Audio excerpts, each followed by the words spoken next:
Ever wondered why the Bible sometimes feels like one big divine contradiction? How about we dive into some biblical inconsistencies that might just make you scratch your head, chuckle, or perhaps even question your reading comprehension skills? Picture this. Genesis 17 verses 12 and 13. God lays down the law. Every man-child, 8 days old, born in the house or bought with money, must be circumcised. Sounds straightforward, right?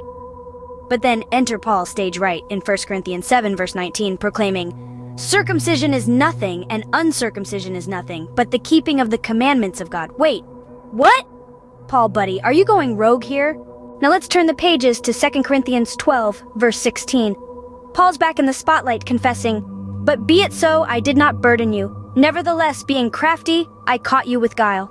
Crafty, you say? Guile? That's Bible speak for deceit. Hold your holy horses, Paul. Isn't God, in Deuteronomy 32 verse 17, warning his people against sacrificing to devils and false gods? If we flip to 1 Corinthians 10 verse 20, we find Paul agreeing with God, saying, "The things which the Gentiles sacrifice, they sacrifice to devils and not to God." Good on you, Paul. But then, why the craftiness and guile, mate? And then there's Matthew 26 verse 28, where it said, "For this is my blood of the New Testament, which is shed for many for the remission of sins." But hang on a second. Didn't Malachi 3 verse 6 say, "For I am the Lord, I change not"? And Romans 1 verse 25 warns against changing the truth of God into a lie. So what's going on here? Are we dealing with an identity crisis, a divine typo, or are we just reading it all wrong? Now, I'm not trying to stir up a theological storm here. I'm just a voiceover guy, not a Bible scholar.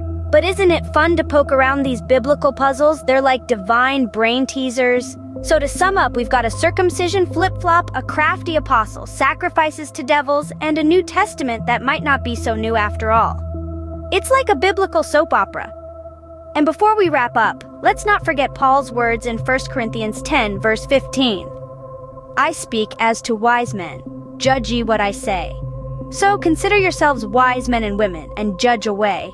Maybe the contradictions aren't contradictions at all. Or maybe, just maybe, we're interpreting what we read instead of reading what is being said. But hey, who am I to say?